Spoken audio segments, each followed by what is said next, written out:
नमस्कार दोस्तों, मेरा नाम है डाली जोशी। तो आज का हमारा टॉपिक होगा जो हमारे क्लासिफिकेशन की विधियां, क्योंकि इससे काफ़ी क्वेश्चंस आ रहे हैं एग्जाम में। तो आज का टॉपिक होगा, बहुत ही महत्वपूर्ण टॉपिक है, ठीक है। क्योंकि जो हमारी विधियां हैं कोलन क्लासिफिकेशन की, ये किस लिए बनाई गई थी? तो जो हमारे डॉक्टर एस आर रंगनाथन थे, उन्होंने जब कोलन क्लासिफिकेशन बनाया था तो उसमें क्या हुआ कि जो चीज़ें छूट गई थी, ठीक है, या जो ऐसी चीज़ें जो हमारी जो कोलन क्लासिफिकेशन बनाई गई थी बुक, उसमें वो इन्फॉर्मेशन नहीं है, तो उसकी ऐसी विधियां बनाई गई जिससे क्या हो कि उसमें वो क्लास नंबर के साथ ऐड किया जा सके, ठीक है। तो कुछ विधियां बनाई गई थी डॉक्टर एस आर रंगनाथन के द्वारा, जिससे काफ़ी क्वेश्चंस आते हैं। तो आज हम आप लोगों को जो विधियां हैं, जो डिवाइस है कोलन क्लासिफिकेशन में यूज की जाती है, वो कौन कौन सी यूज की जाती है, किसमें सिंबल लगता है, किसमें कौन सा सिंबल लगता है, क्योंकि सिंबल से भी रिलेटेड क्वेश्चंस आते हैं, ठीक है। तो आज का हमारा टॉपिक क्या है? डिवाइस, यानी कोलन क्लासिफिकेशन में जो विधियां हैं, कौन कौन सी विधियां अपनाई जाती हैं क्लासिफिकेशन पद्धति को बनाने के लिए, यानी जो हम अपना क्लास नंबर बनाते हैं किस किस तरीके से बनाते हैं, ठीक है। एक तो हमारा जो कोलन क्लासिफिकेशन है उसके माध्यम से अपना विषय ढूंढ लेते हैं। कुछ ऐसी इन्फॉर्मेशन जो हमारी कोलन क्लासिफिकेशन की बुक में नहीं है तो वो हम कहाँ से लाते हैं? तो कुछ विधियां बनाई गई जिससे क्या हो कि हम अपनी जो मेन क्लास के साथ ऐड कर सकें, ठीक है। तो आज का हमारा टॉपिक क्या होगा? विधियां, ठीक है। तो सबसे पहले हमारी आ जाती है, देखिए सबसे पहले हमारी जो विधि है फर्स्ट नंबर पर, उसको बोलते हैं हम क्रोनोलॉजिकल डिवाइस या कालानुक्रमिक विधियां, ठीक है। जो कालानुक्रमिक विधियां होती हैं,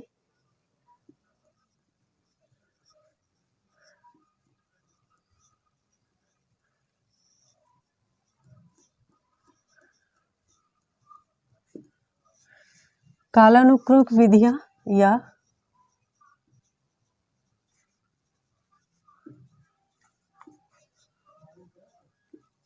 क्रोनोलॉजिकल डिवाइस, इसमें क्या होता है कि कुछ ऐसे देश, ठीक है, राज्य, शहर, जिला, जिनको हम सीक्वेंस से लिख सकें, ठीक है, जिनको हम क्या करें, सीक्वेंस से लिख सकें, यानी व्यवस्थित क्रम में हम लिख सकें, उनके लिए क्या होता है, हम अपना कालानुक्रमिक अपनाते हैं, ठीक है। जिसमें क्या होता है कि इसमें हम किसी वस्तु, ठीक है, किसी वस्तु, किसी के जन्म वर्ष, मान लीजिए कुछ ऐसे कोलन क्लासिफिकेशन में नहीं है, किसी का जन्म नहीं है, या किसी का कोई ऐसा वर्ष नहीं है, या कोई शताब्दी नहीं है, ठीक है, या कोई आविष्कार नहीं है, ठीक है, किसी ने कब आविष्कार किया या करंट में क्या चल रहा है, अगर हमको कोई ऐसा क्लासिफिकेशन बनाना है तो वो किसके आधार पर, तो हमारी क्वेश्चन आया था, अभी एक एग्जांपल देते हैं कि ऐसी कौन सी डिवाइस है जिसमें हम अपने करंट के जो इन्फॉर्मेशन है यूज कर सकते हैं।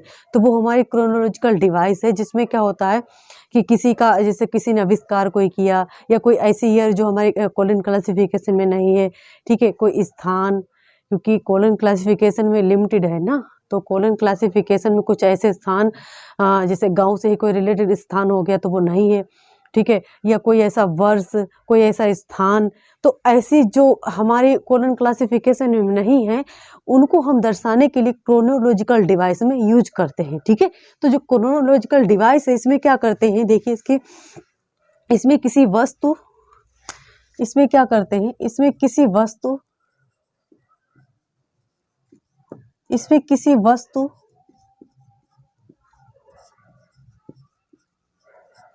वर्ष, किसी वस्तु, वर्ष, ठीक है, या एकल संख्या से क्या कर सकते हैं हम, वर्ष, ठीक है, उसका एक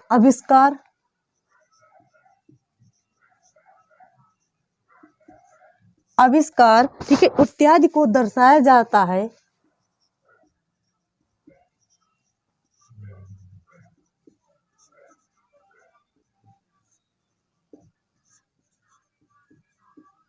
इत्यादि को दर्शाया जाता है। वो किसमें आता है, हमारा कालानुक्रमिक डिवाइस में। इसमें क्या क्या आता है, क्वेश्चन आ सकता है कि ऐसी कौन सी डिवाइस है, ऐसी कौन सी विधियां हैं जिसमें हम अपना करंट का हमारी इंफॉर्मेशन ऐड कर सके। तो हमारी क्रोनोलॉजिकल डिवाइस है जिसमें हम क्या कर सकते हैं, वर्ष, स्थान, ठीक है, या कोई ऐसी आविष्कार, तो उसमें ऐड नहीं होगा, ठीक है। तो क्या होते हैं कि हम अपने खुद के नंबर बना सकते हैं, किसके माध्यम से, तो क्रोनोलॉजिकल डिवाइस के माध्यम से, ठीक है। तो ये हमारा फर्स्ट में क्या हुआ, क्रोनोलॉजिकल डिवाइस में मतलब इसमें किसी वस्तु वर्ष एकल के माध्यम से संख्या आविष्कार इत्यादि को दर्शाया जाता है, उसको हम क्या बोलते हैं, क्रोनोलॉजिकल डिवाइस यानी कालानुक्रमिक विधियां। दूसरा क्या है, इसमें हम इसका हम किस में यूज करते हैं, तो टाइम आइसोलेट, ठीक है। ये इसका यूज कहाँ करते हैं, तो टाइम आइसोलेट में इसका प्रयोग किया जाता है। इसमें उपयोग किस किया जाता है, तो इसमें टाइम आइसोलेट में प्रयोग किया जाता है।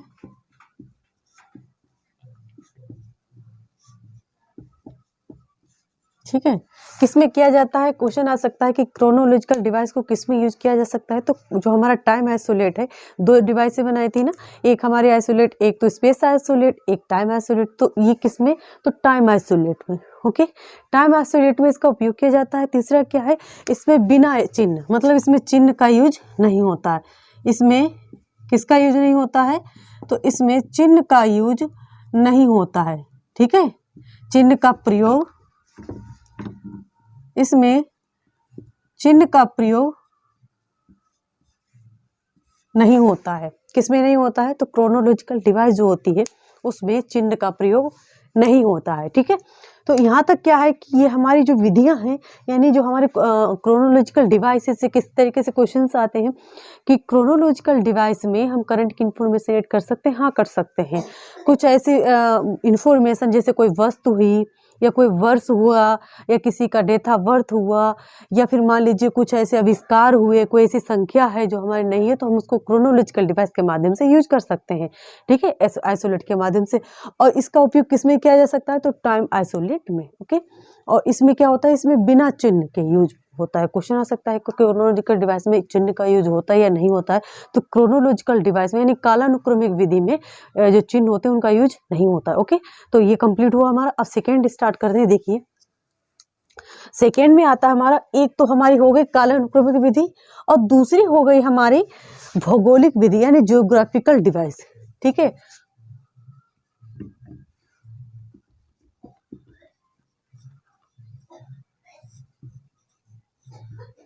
भौगोलिक विधि, ठीक है। इसमें क्या होता है, इसको हम बोलते हैं जियोग्राफिकल डिवाइस।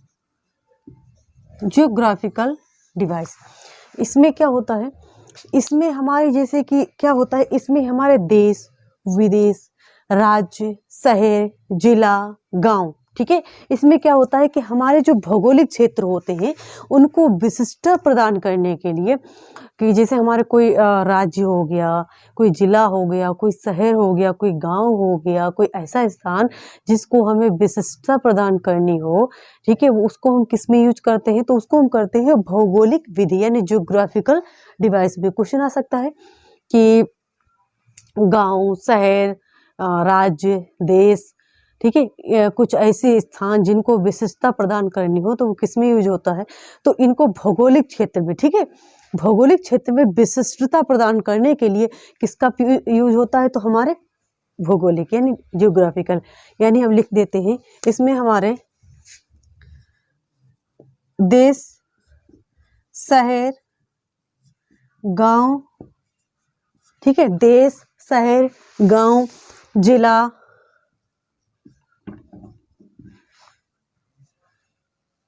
इत्यादि को विशिष्टता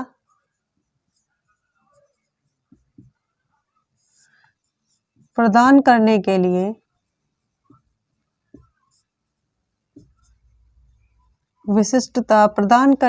किसका यूज होता है, तो हमारी जो जियोग्राफिकल डिवाइस है उसका यूज होता है, ठीक है। दूसरा क्या है कि इस विधि में हम क्या करते हैं, इस विधि में स्पेस आइसोलेट का प्रयोग होता है, ठीक है। इस विधि में किसका प्रयोग होता है, तो हमारी स्पेस आइसोलेट का,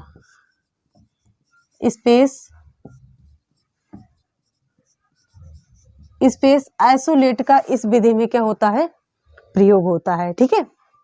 दूसरा क्या है, इसमें क्या होता है बिना योजक चिन्ह, इसका भी देखो हमारी जो क्रोनोलॉजिकल डिवाइस है उसमें भी चिन्ह यूज नहीं होता है। दूसरा जो स्पेस आइसोलेट है हमारा, यानी जो हमारे जियोग्राफिकल डिवाइस है इसमें भी चिन्हों का यूज नहीं होता। ठीक, तो चिन्ह का प्रयोग बिना चिन्ह के, ठीक है, इसको हम क्या बोलेंगे, बिना चिन्ह के, बिना चिन्ह, ठीक है, बिना चिन्ह के प्रयोग होता है।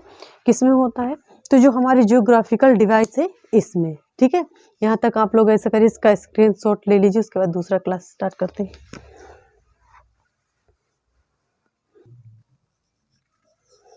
तीसरे में आते हैं हमारे सब्जेक्ट डिवाइस, यानी विषय। ठीक है, विषय की विधियां। तो सब्जेक्ट डिवाइसेस को क्या बोलते हैं, तीसरा नंबर सब्जेक्ट डिवाइस यानी विषय विधि, विषय विषय विधि।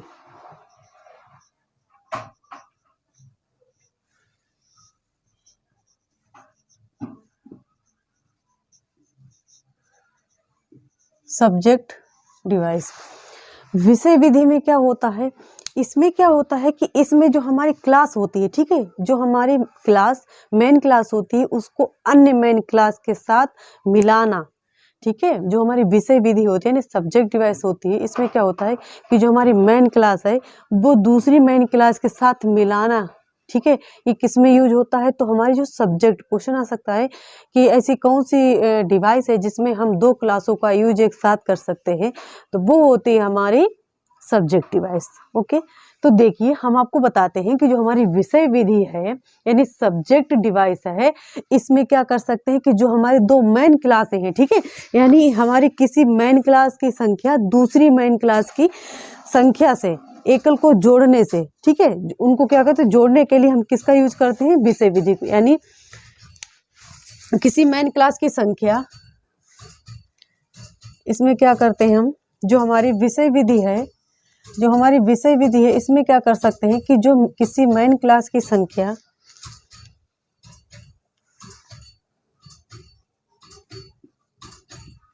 किसी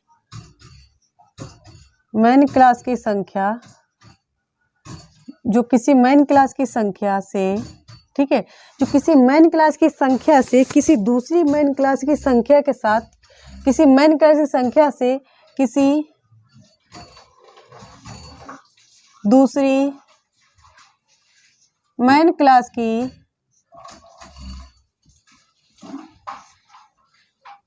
संख्या से क्या जोड़ने के लिए क्या करते हैं, जोड़ने के लिए इसका प्रयोग करते हैं। ठीक है, यानी किसी मेन क्लास की संख्या किसी दूसरी मेन क्लास की संख्या को जोड़ने के लिए, ठीक है, यानी जोड़ने के लिए किसका प्रयोग करते हैं, तो हम सब्जेक्ट। ठीक है, जोड़ने के लिए क्या कहते हैं, प्रयोग करते हैं, किसके लिए, तो कोई मेन क्लास है दूसरी, यानी क्वेश्चन आ सकता है, क्वेश्चन इस तरीके से आएगा कि दो मेन क्लासें किस डिवाइस में हम यूज कर सकते हैं, एक साथ दो मेन क्लासें इंक्लूड किस मेन क्लास में कर सकते हैं, यानी किस डिवाइस में कर सकते हैं, तो वो हमारे सब्जेक्ट डिवाइस। ओके, दूसरा आता है कि जो मेन क्लास होती है इसमें योजक चिन्ह प्रयोग होता है। ठीक है, जो हमारी क्लासें होती हैं, जो हमारी मेन क्लासें होती हैं दो, तो दो मेन क्लासों में क्या होता है, योजक चिन्ह का यूज होता है। इसमें जो हमारे योजक चिन्ह है, ठीक है, योजक चिन्ह जो होता है, योजक चिन्ह प्रयोग होता है। ठीक है,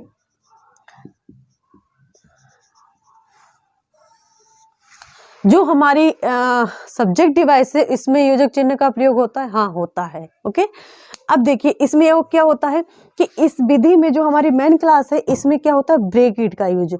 ठीक है, ब्रैकेट का भी यूज हुआ, किसमें हुआ, तो इस विधि में क्या हुआ, ब्रैकेट। ठीक है, इस विधि में क्या हुआ, ब्रैकेट का भी प्रयोग हुआ। किसमें हुआ, तो वो हुआ हमारी सब्जेक्ट डिवाइस में। ओके, क्वेश्चन आ सकता है कि किस क्लास में या किस डिवाइस में ब्रैकेट का यूज होता है, तो सब्जेक्ट डिवाइस में। ओके, दूसरा है कि इसमें जो क्लासीफायर है उसको स्वतंत्रता मिल जाती है। क्लासीफायर क्या करता है, अपनी अकॉर्डिंग, अपनी मतलब अपनी इच्छा के अकॉर्डिंग इसको अरेंज कर सकता है, कहाँ पर क्या बनाना है वो कर सकता है। ठीक है, तो इसमें क्लासीफायर को स्वतंत्रता किस डिवाइस में मिल सकती है, तो हमारे सब्जेक्ट डिवाइस में। ठीक है, जो हमारा क्लासीफायर है यानी जो हमारा वर्गाकार है, ठीक है, जो हमारा वर्गाकार है उसको सफल मतलब स्वतंत्रता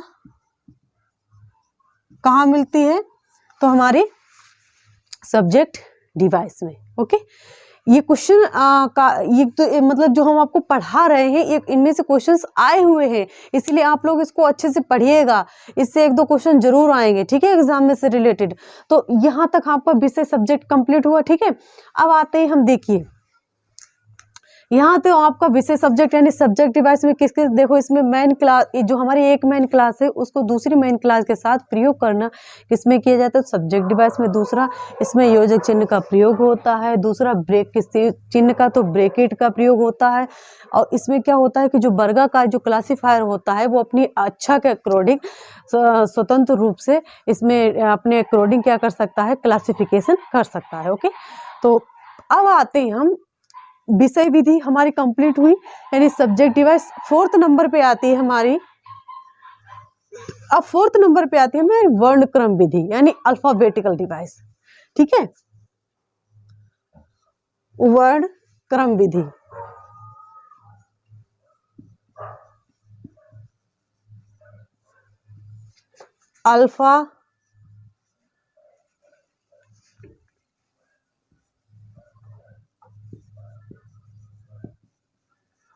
अल्फाबेटिकल डिवाइस यानी जो अल्फाबेटिकल डिवाइस है यानी हमारी जो वर्णक्रम विधि है वो उसका यूज कहाँ होता है, जो हमारी अल्फाबेटिकल डिवाइस होती है इसमें क्या होता है, इसमें नए विषय का समावेश कर सकते हैं। यानी जो हमारे अल्फाबेट होते हैं इसमें क्वेश्चन आ सकता है कि नए विषय का समावेश किस डिवाइस में किया जाता है, तो अल्फाबेटिकल डिवाइस में। ठीक है, इसमें से किस तरीके से क्वेश्चन आ सकते हैं, जो हमारी अल्फाबेटिकल डिवाइस है इसमें क्या होता है कि हम जो नए विषय हैं, ठीक है, जो हमारे नए विषय हैं, नए विषय का समावेश किस में कर सकते हैं, यानी जो नए विषय हैं, ठीक है, नए विषय का समावेश किस में कर सकते हैं, तो नए विषय का जो समावेश होता है वो किस में कर सकते हैं, तो वो हमारी होती है वर्णक्रम विधि या इसको बोलते हैं अल्फाबेटिकल डिवाइस। ठीक है, दूसरा इसमें क्या कर सकते हैं, इसमें हम क्या कर सकते हैं, इसमें जो हमारे किसी भी विषय, वस्तु, संस्था, कोई जगह, ठीक है, कोई जगह जिसका नाम कोलन क्लासिफिकेशन में ना हो, कोई ऐसा स्थान, कोई ऐसी जगह, कोई ऐसी संस्था, कोई ऐसा व्यक्ति जिसका स्थान मतलब जिसका नाम कोलन क्लासिफिकेशन में ना हो। ठीक है, तो उसको हम रोमन कैपिटल में, ठीक है, जैसे मान लीजिए इसमें किसी वस्तु, लिख लीजिए, किसी वस्तु, कोई वस्तु है, ठीक है, कोई वस्तु है या कोई हमारी कोई वस्तु, विषय, संस्था, कोई विषय हो गया हमारा, कोई संस्था हो गई, कोई विषय हो गया, कोई संस्था हो गई, कोई जगह हो गई, ठीक है, जिसका नाम ना हो, किसमें ना हो, तो हमारे कोलन क्लासिफिकेशन में। ठीक है, ऐसे किसी वस्तु जिसके कोई संस्था, कोई व्यक्ति, कोई स्थान जिसका नाम, जैसे अभी आप लोग मान लीजिए कोई गांव है, ठीक है, कोई गांव में कोई विशिष्ट स्थान है जो उस नाम से प्रचलित है, तो क्या वो कोलन क्लासिफिकेशन में हो सकता है? इतना तो पॉसिबल नहीं हो सकता है ना। तो वो किसमें हम अगर हम अपना प्रेजेंट टाइम में अगर दर्शाना चाहें कि प्रेजेंट टाइम में ये स्थान है, अगर वो कोलन क्लासिफिकेशन में नहीं है, क्वेश्चन आ सकता है कि ऐसा कौन सा स्थान है, यानी कोई ऐसा स्थान जो हमारे कोलन क्लासिफिकेशन में ना हो, कोई जगह, स्थान, संस्था, तो वो हम किस में ऐड कर सकते हैं, तो वो हमारे किस में, वर्णाक्रम मतलब अल्फाबेटिकल डिवाइस में। ठीक है, अल्फाबेटिकल डिवाइस में कोई संस्था है, कोई स्थान है, कोई ऐसी जगह है जो हमारे कोलन क्लासिफिकेशन में नहीं है, तो हम किस में अपना अल्फाबेटिकल डिवाइस में यूज कर सकते हैं। ओके, उसके आधार पर अपना जो क्लास नंबर है वो बना सकते हैं मेन क्लास में। तीसरा इसमें क्या आ सकता है कि इसमें जो क्लासिफिकेशन किस आधार पर, तो रोमन कैपिटल वर्ड में, किसमें, रोमन कैपिटल वर्ड में हम क्या कर सकते हैं, यूज कर सकते हैं। जैसे कोई संस्था हुई, ठीक है, कोई संस्था का जो अगला नाम है उसको हम किस में, तो रोमन कैपिटल में। दूसरा कोई जगह है, कोई स्थान, कोई नाम ऐसा है जो हमारे कॉलन क्लासिफिकेशन में नहीं है, तो वो हम किस में यूज कर सकते हैं, तो रोमन कैपिटल वर्ड में। ठीक है, यहाँ तक क्या हुआ, ये हमारा कंप्लीट हुआ। और इसमें क्या होता है, इसमें बिना, ठीक है, इसमें क्या होता है, योजक चिन्ह का प्रयोग होता है, यानी बिना, ठीक है, इसमें योजक चिन्ह का उपयोग नहीं होता है। इसमें जो योजक चिन्ह होता है, योजक चिन्ह जो होता है इसमें उपयोग नहीं होता है। जो योजक चिन्ह है इसमें उपयोग नहीं होता। किसमें नहीं होता है, तो हमारे अल्फाबेटिकल डिवाइस में। अल्फाबेटिकल डिवाइस में क्या है कि इसमें नए विषय का समावेश कर सकते हैं। किसमें कर सकते हैं, तो अल्फाबेटिकल डिवाइस में। दूसरा, इसमें किसी वस्तु, विषय, स्थान जो हमारे कॉलन क्लासिफिकेशन में नहीं है उसको हम रोमन कैपिटल वर्ड में लिखकर, ठीक है, उसको हम क्या कर सकते हैं, रोमन कैपिटल वर्ड में लिख सकते हैं। किसमें, तो हमारे जो हमारी क्रोनोलॉजिकल डिवाइस है उसमें।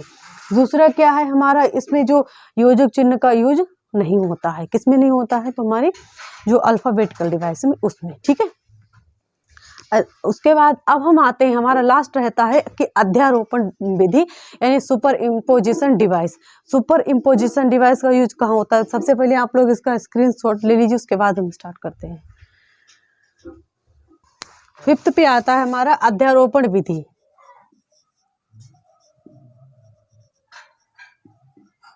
अध्यारोपण विधि, ठीक है,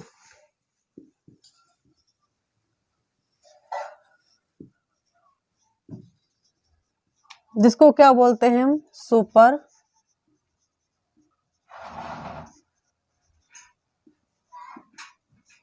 सुपर इम्पोजिशन डिवाइस।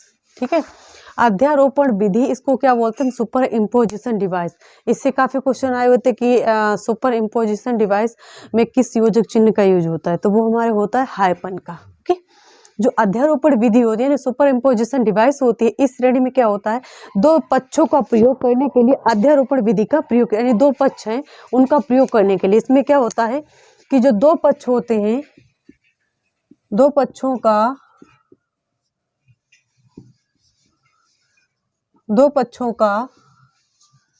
प्रयोग करने के लिए, दो पक्षों का प्रयोग करने के लिए किस विधि का प्रयोग होता है, तो हमारे अध्यारोपण विधि का। ठीक है, दूसरा क्या है कि इसमें, इस विधि में किस योजक चिन्ह का यूज होता है, तो इस विधि में योजक चिन्ह जो होता है हमारा, किसमें, सुपर इम्पोजिशन डिवाइस में हाइपन। जो हाइपन होता है, ठीक है, इस हाइपन का यूज, क्वेश्चन आ चुका है कि जो सुपर इम्पोजिशन यानी अध्यारोपण विधि है इसमें किस योजक चिन्ह का यूज होता है, तो वो होता है हमारे हाइपन का। ठीक है, इस विधि में किस चिन्ह का होता है, तो हाइपन का। अब देखिए यहाँ तक क्वेश्चन, जो भी हमने डिवाइसें समझाई हैं आप लोगों को कि हमारी 5 डिवाइसें होती है। एक होती है हमारी क्रोनोलॉजिकल डिवाइस, दूसरी होती है हमारी जियोग्राफिकल डिवाइस, और तीसरी होती है हमारी सब्जेक्ट डिवाइस। ठीक है, और चौथी होती है हमारी अल्फाबेटिकल डिवाइस, और पांचवी क्या होती है हमारी सुपर इम्पोजिशन डिवाइस। यानी 5 डिवाइसें होती हैं। 5 डिवाइसों में अलग अलग वर्क होते हैं, सब में अलग अलग सिंबल यूज हुए। ठीक है, तो आप लोग ऐसा करिएगा कि जो हमने आज आपको क्लास दी है इसको अच्छे से देखिएगा, क्योंकि इससे क्वेश्चन आते हैं। हम आपको वही क्वेश्चन या वही इन्फॉर्मेशन देने का प्रयास कर रहे हैं जो एग्जाम से रिलेटेड है, या जो एग्जाम में आने के चांसेस हैं। ठीक है, या जो एग्जाम में आ भी चुके हैं, तो वो हमें सारे, जैसे आपको एग्जाम्पल के थ्रू जो अध्यारोपण विधि यानी सुपर इम्पोजिशन डिवाइस का क्वेश्चन आ चुका है कि सुपर इम्पोजिशन डिवाइस में किस योजक चिन्ह का यूज होता है, तो वो हमारे उसका हाइपन का। दूसरा हाइपन जो है किस विधि में यूज होता है, किस डिवाइस में यूज होता है, तो हमारी अध्यारोपण यानी सुपर इम्पोजिशन डिवाइस में। ठीक है, तो आप लोग इस क्लास को बहुत अच्छे से देखिएगा, और इसको एक दो बार देखिएगा तो आपको याद हो जाएगा, ठीक है। अगर आप लोगों को ये मेरा वीडियो अच्छा लगा है तो प्लीज़ इस चैनल को लाइक, शेयर और सब्सक्राइब जरूर कीजिएगा, जिससे कि मैं मोटिवेट हूँ और आपको और अच्छे वीडियो प्रोवाइड करा सकूँ। धन्यवाद।